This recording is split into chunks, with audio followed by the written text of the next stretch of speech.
happy, he began to sing. I love my house, I love my nest. In all the world, my nest is best. Mrs. Bird flew out of the house. It's not the best nest. I hate this old place. Let's get a new one right now. They flew off.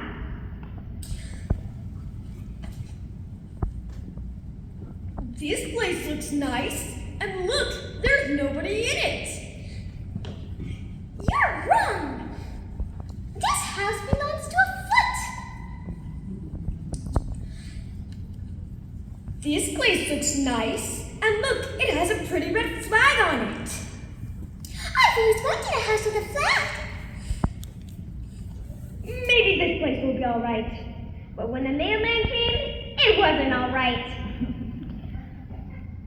Oops, I guess I made a mistake. You make too many mistakes. I'm going to pick the next house, and here it is, right here.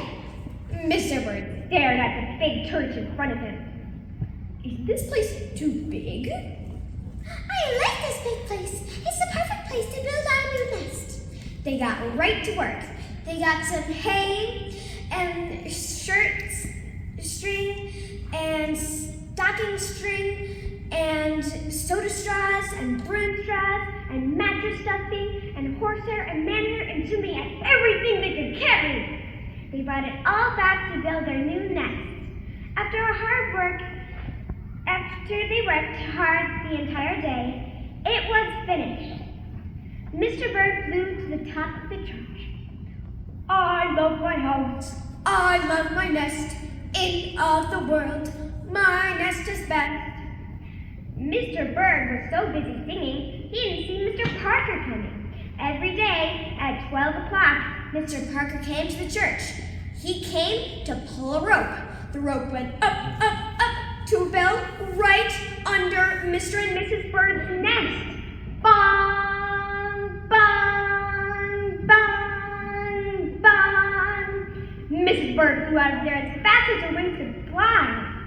When Mr. Bird came back into the church, all he could see was a mess of all the stuff that they had used to build the nest. But no Mrs. Bird. I will find her. He looked high, he looked low, he looked everywhere for Mr. Bird. He looked in a water barrel, a chimney, no Mrs. Bird. Then he saw a big fat cat. There was a big fat smile on the fat cat's face. There were some pretty brown feathers in the big fat cat's mouth. Mr. Bird began to cry. Oh dear, this big fat cat has eaten Mrs. Bird. Mr. Bird flew off. It began to rain. It rained harder and harder, and Mr. Bird couldn't see where he was going. Crash! Suddenly, Mr. Bird bumped into his old house. That old house that Mrs. Bird hated. I'll go here and rest up till the rain stops. He flew inside, and there was Mrs. Bird, sitting there, singing. I love my house, I love my nest. In all the world, my nest is best. You here? I thought you hated this old place. I used to hate it, but another bird can change her mind. You see, there's no nest, like an old nest, for a brand new bird. And when the egg popped open, the new bird thought so too.